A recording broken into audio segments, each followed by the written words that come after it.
Hey, Jonathan. How are you?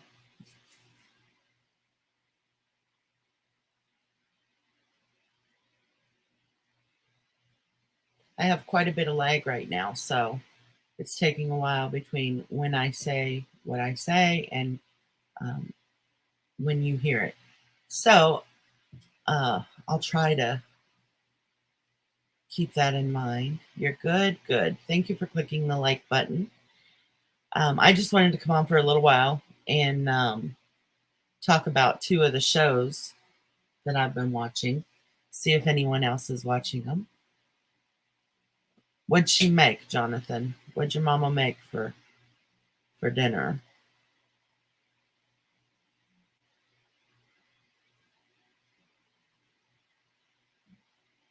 So the shows have been watching is Dexter started November 7th. So they've had two episodes out now. It's on every Sunday evening. Well, it's on Sunday evenings on Showtime. But if you get Showtime on the internet, I get it through Hulu. As soon as it's like, I think 2 o'clock in the morning or so, my time, you can watch the newest episode. Hey, Barnyard. Everything is great here. Hey, Sugar. Good to see you. How is everyone? Is anyone watching the new season of Dexter? There are two episodes out right now. And then I also just recently watched the entire season of Dopesick. I was hoping that when I searched to see if there was going to be a season two, that there would be, but it seems that most people are thinking there's not going to be a season two of Dopesick, but it was extremely good. Um, Very real to the situation with the opioid crisis that has been going on for the last decade or so. Floured chicken with mushroom gravy and chopped meatballs with potatoes, stew with vegetables. Well, that sounds like a big variety, Jonathan, but it sounds delicious. Hey, PF. Okay, I'm glad you're listening. Hey, Will B, it's good to see you. I hope everyone is doing well. So let's start with Dexter. Is anyone in here watching Dexter? I hate that we have to wait a week in between each episode. I would much rather have been uh, able to just bust right through the whole season. Um, I've gotten a little spoiled. I don't know if anyone else has with being able to, just cram in a whole season in a couple days and not have to wait in between.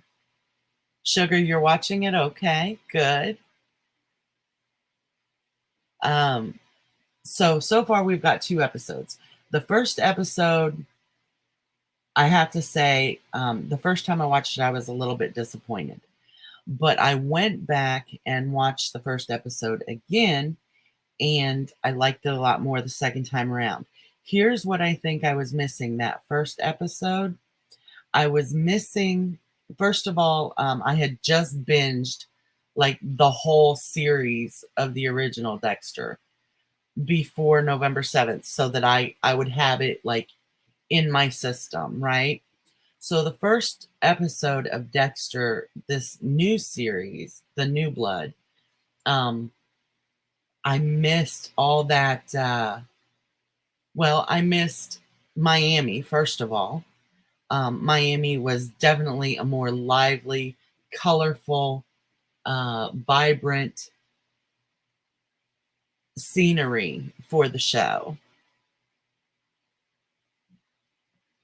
I don't watch a lot of TV, but I do have certain shows that I really, really enjoy.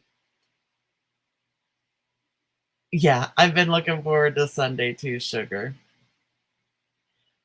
Um, so I missed the vibrancy of the original Dexter, um, the colors of Miami, the boats, the ocean, the clubs, the hodgepodge of different cultures and people, and I miss the buzz of the Miami Metro Homicide Division.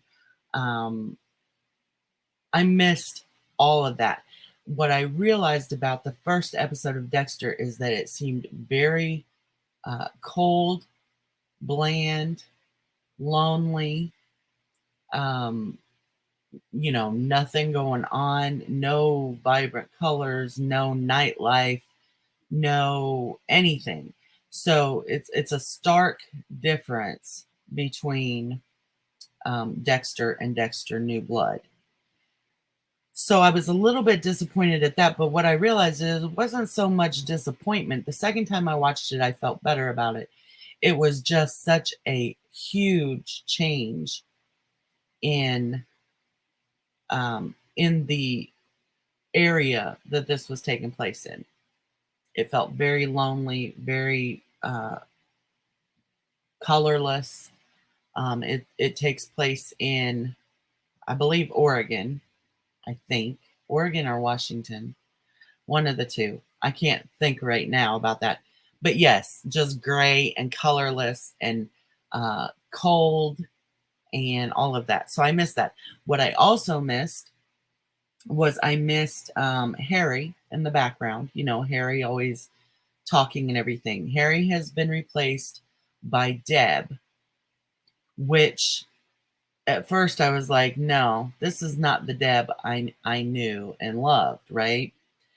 But again, upon watching it a second time, I'm kind of starting to dig this evil, obnoxious Deb. I really, I'm kind of enjoying it. And of course, Deb is imaginary. So, I mean, it would be what Dexter imagines Deb to be in his world now. But she is growing on me. Yes, sugar. Deb is gonna, I think she's gonna grow on us. I loved in the second episode where she was just, really like laughing at Dexter and telling him what an idiot he was and all of that. So if you're expecting to jump into this new series of Dexter, and get the same feelings that you had with the original, it's really not going to happen. Another thing I missed in the first episode of the new Dexter is I missed Dexter's dark passenger voice. But what I've realized is that since he hadn't killed in 10 years, that the dark passenger was quiet. In the second episode, we start to get a little bit of that dark passenger narration back again. Thank God, because without the dark passenger narration, Dexter he lives in his head most of the time. He's not an extrovert, and we would miss out on so much of what is going on. I watch Shameless, Wilby. I love Shameless. We can talk about Shameless sometime. Shameless was hard for me to watch in the beginning because it was just something that was so uncharacteristic of any experiences I had had in life. So yeah, the dark passenger narration is coming back slowly. I am too. I'm very curious to know what Harrison has really been up to these years up until now. One thing I'm glad they did not do is bring back Hannah. I hated Hannah. I hated the character of Hannah, and it really pissed me off that that they made her like the love of Dexter's life. I hated that. So, there's not much to catch up on yet as far as Dexter, because like I said, it's only 2 episodes into the new season or into the new series. Excuse me. But so far, it looks promising. It looks promising, even though it is quite the stark difference from the original series. I think she did too, Sugar. I didn't even know why that character was necessary. Um, Especially as a love interest. They had no chemistry. Um, she was just kind of dull. I just didn't like it at all. Okay. So, has anyone watched the season of Dopesick on Hulu? It has Michael Keaton in it. Um, it has several other actors, but I can't think of their names right now. Mare Winningham. Um, oh, I'm so bad with names. Anyway, Dopesick is the, you know, quote unquote true story of the opioid crisis of Purdue Pharmaceuticals and the family members of the Sackler family who basically got uh, the Appalachian population of America. They started there addicted to opioids by saying that this OxyContin was not addictive, that it was the way into the future for pain management and all this other stuff. Um, it's hard to watch, especially if you are one of the, you know, thousands upon thousands of people who were kind of caught up in that whole thing. At the time when this was all happening, I lived in Southern Ohio, which is on the outskirts of Appalachian country, but it's also an area that was hit very hard by opioids. And there was a lot of reasons why they decided to start giving the uh, OxyContin medication in these areas first. They were generally mining country or um, heavy labor areas where people deal with a lot of pain. And if they can't deal with the pain and can't work, they will just, they can't survive. So these areas where logging and mining and, all the really physically labor intensive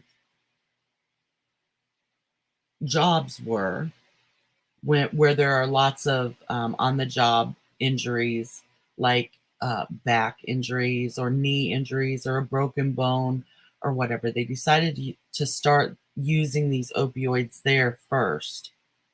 And they really got doctors involved in this and advertising and all kinds of stuff. And it's just a very good show.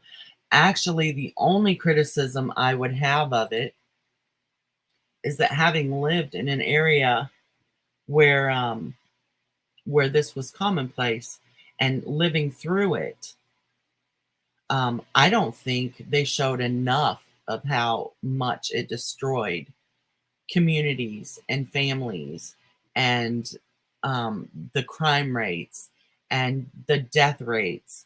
Um, my brother, my youngest older brother, I had two brothers, but the youngest of the two um, actually was a mortality of the opioid crisis.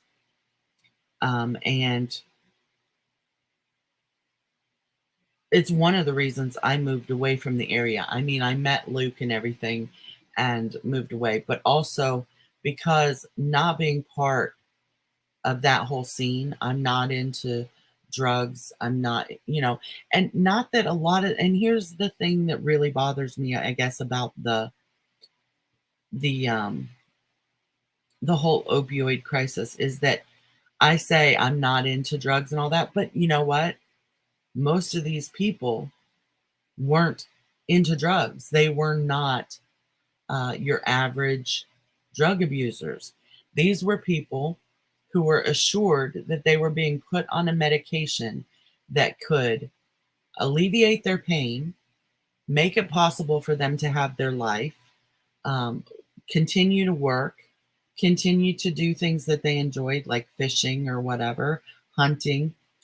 These were not your typical run of the mill people who were out on the streets searching for drugs, like, meth or crack or cocaine or uh, benzos or other opioids. These were people who had jobs, who had families, who had interests in life, and who just wanted to be able to continue to live their life without pain. Most of these people were no different than you or I.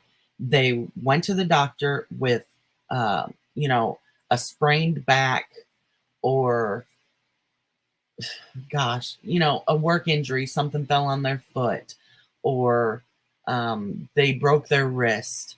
A lot of these people even went to their doctor for migraine headaches or for bone pain from arthritis, things like that. And they were, uh, in good faith, they received this prescription for a medication that was touted as being non addictive. And because it was time released, it was like the gold standard in not being addictive and not being something that you could abuse. In these regular people like you and I, who trusted their doctors, and the doctors who trusted the information that was given to them, that was covered by the FDA, you know, created addicts. This was absolutely addictive. And just because it had a time release coating on it didn't make it safe from being abused, because people very quickly found out how to get around the time release coating. But even the people who didn't get around the time release coating, to abuse the drug, were becoming addicted. They were not given a fair chance at making a good decision because of the shenanigans of the Sacklers and Purdue Pharmaceuticals, and then the FDA, and then, on down the line, the DEA, and all of this, who are trying to fight it. At any rate, it is a good show, but I don't feel like it got deep enough. I think it kind of sugarcoated in some ways with my own experiences of living in an area that was absolutely ravaged by the opioid crisis. Um, I don't think it showed enough. I would have liked for it to been a little more realistic in the devastation that it causes to an entire community. And but Michael Keaton is very good in it, very good, and I've always liked him as an actor.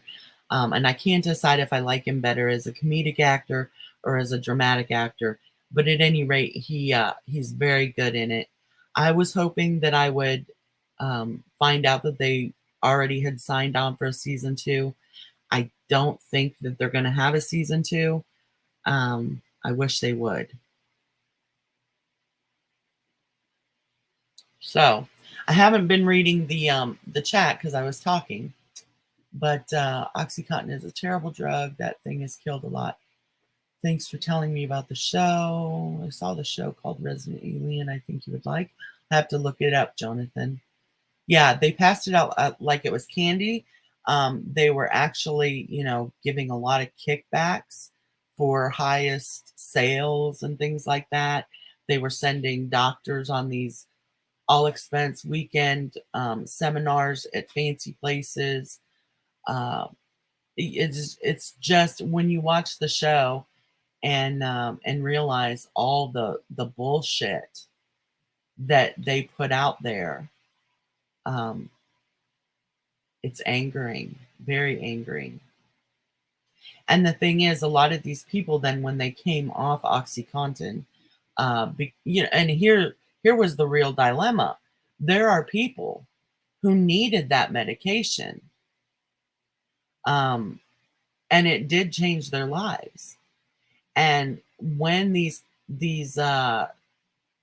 terrible things were found out about all the lies surrounding it, and the DEA got involved and other agencies and had to start taking the pills away from people, it was actually cruel again. You know, you used people, turned them into addicts, and now um, you have to crush them again and take this medication that was helping them away, because you can't, they kept just saying, uh, they're, oh, well, that's common with this medication. It just quits working because now you're having breakthrough pain. So we're going to double your dose. And then they would say, oh, well, now you've gained a tolerance to it. So now we're going to double your dose again. And, people were getting up to crazy milligrams, and you can't live on that. People who were doing nothing more than following uh, the doctor's orders to a T of how to take this medication, they were even um, overdosing on it. So you've created addicts then who would have never probably became addicts, because they certainly weren't, like I said, they weren't people who were out looking for drugs under any other circumstances.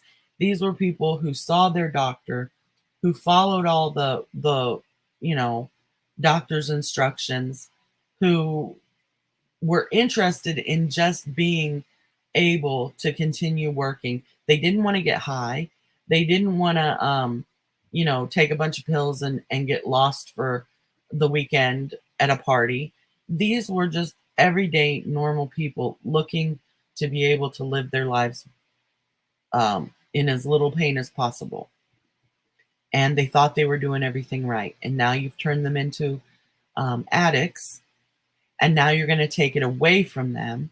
And the case with this opioid especially, I'm not sure whether it's true of all opioids. I think it is. But with OxyContin in particular, is that it actually changes the chemistry in the frontal lobe of the brain. So the person you were when you took that first OxyContin is not the person you are after a month or 2 months or 3 months of being on it. Your brain chemistry has changed, which means that the way your brain responds, reacts, and the way you think has also changed.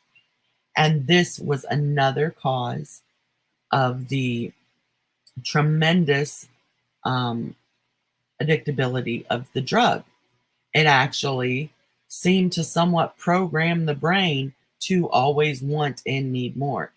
And then what happened is when they took these people off of the OxyContin and they had to go out then to nefarious means of getting the drug, otherwise being where the name of the show comes from, Dopesick, when they would go into withdrawals. And from my understanding, it is a withdrawal that has you thinking and feeling as though you will die. And the only way to make that feeling go away is to take more of the drug. So when they had to go to other nefarious means then, because they couldn't get prescriptions anymore, they had to go out on the street. It became very expensive. People were paying like $1 a milligram. So if you were on 160 milligrams a day, you're talking about $160 a day habit. And most people weren't just taking one. It was crazy.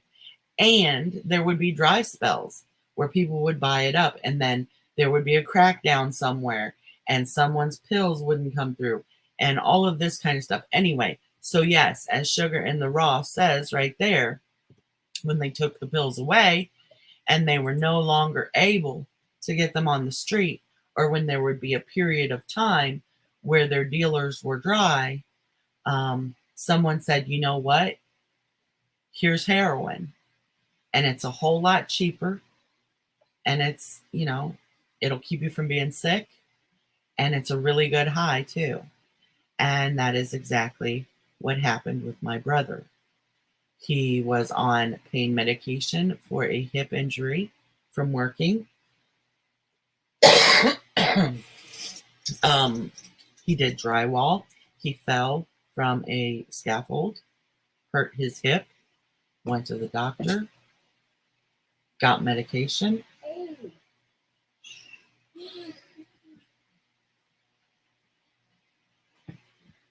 Hold on one second.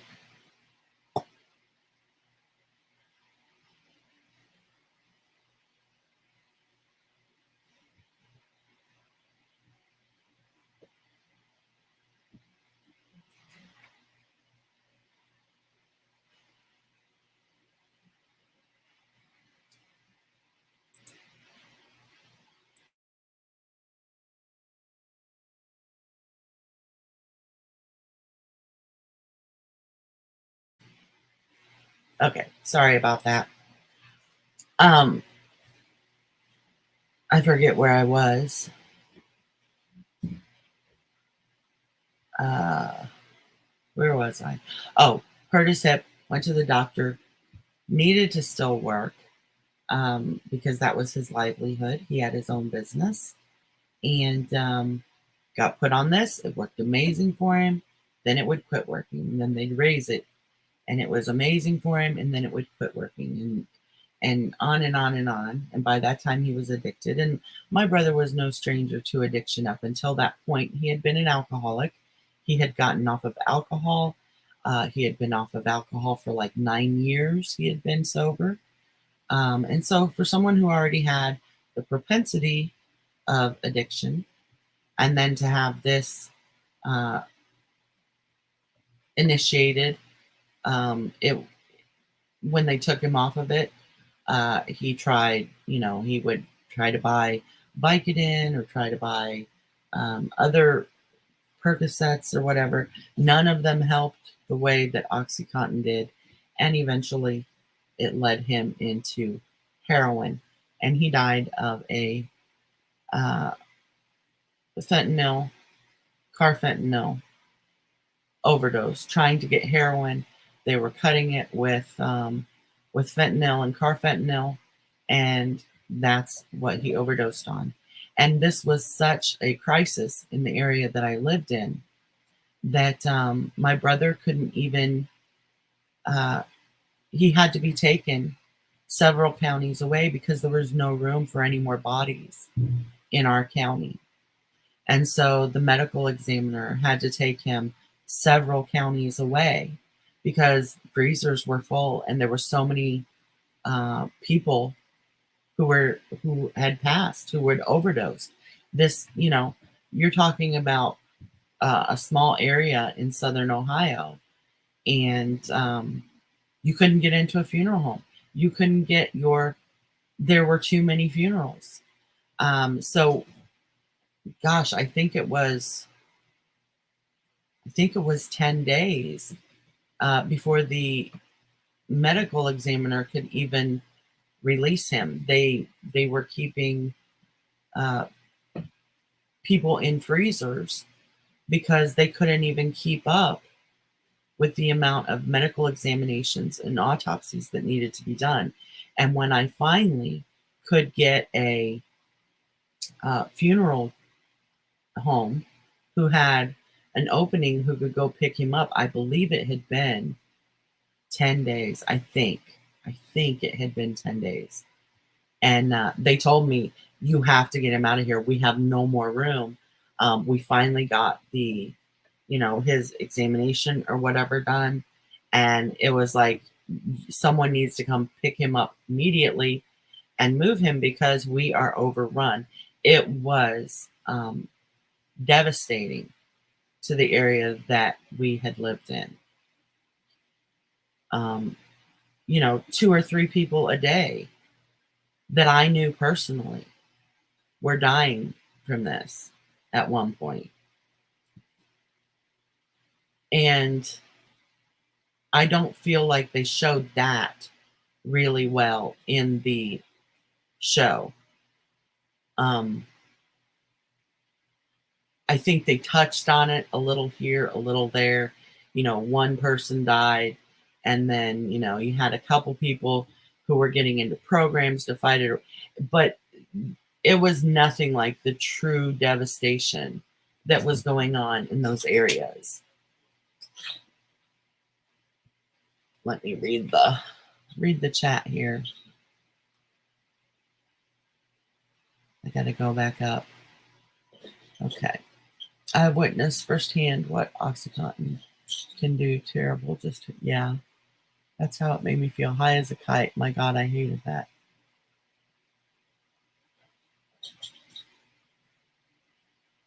Put up a coffee cup when I was on it. I only had 3 pills. Hey, Minnie. It's good to see you.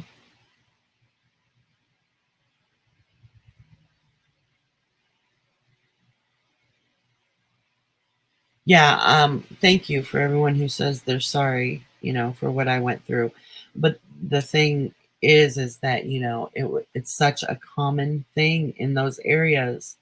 It's If you know anyone who lives in the Virginia, West Virginia, Kentucky, Southern Ohio, even on into Northern Ohio, um, I think like the eastern part of Tennessee, you probably know several families who have lost a member of their family to this. And they were targeted. They were targeted for the very reasons that make that part of the country, um, a special area. The people are kind of salt of the earth, pull yourself up by your bootstraps. You go to work even when you're sick. You work hard. You come home dirty. You come home tired, and you go on. These aren't the kind of people that take the day off from work when they have a sore back. They're going to go to work. And when that becomes impossible, if you can't do physical labor anymore, there aren't a whole lot of jobs for you in these areas. These are labor intensive areas of the country. Steel workers, miners, loggers. Um, if you can't do physical work, you're not going to make a living in these areas. And they were targeted for that reason. Because if you have a guy with shoulder pain, and the shoulder pain is getting so bad that now he can't even lift his arm, how is he gonna, pull that lever or whatever, dig with that shovel, or maneuver machinery?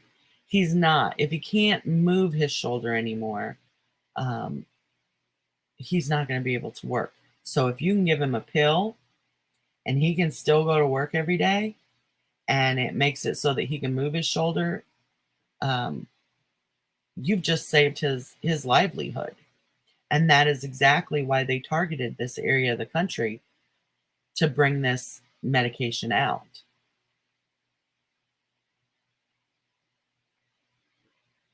Darvocet, yes, was another painkiller. I was on Darvocet for a little while in the 90s. It's okay, Sugar, to be honest. I don't want to come off wrong when I say weed is good for you, but not for fun, for the medicine. I'm not a doctor, but I know it helps. So, yeah, that's Dopesick. You should watch it if you're interested in that kind of thing. I was shocked at how brazen this corporation was with the lies, and how kind of lazy it seems that the DNA, or not the DNA, the FDA were in some of the things they let them get away with.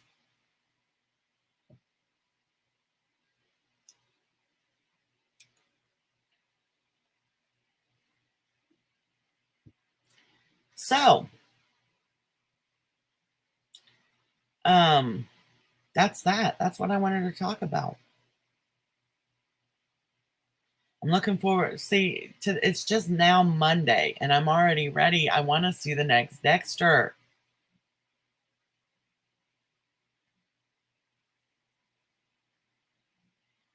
So yeah. Anyway, I guess I'm done talking. I just wanted to talk about those two things. I did have another topic I wanted to talk about, but I'll probably save that for a few days. Um, I thank you all for coming in and listening to me babble on. If you end up watching Dexter and you haven't already, or Dopesick, let me know what you think of them. Leave that in the comments if you've already watched them, or if you do shortly hereafter. Leave a comment below and let me know what you think.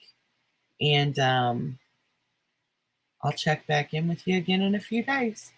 I hope you are all are getting ready to have a wonderful Thanksgiving. I'm doing my best. I'm not looking forward to we were going to have our Thanksgiving catered in. I called today, the 15th. We still have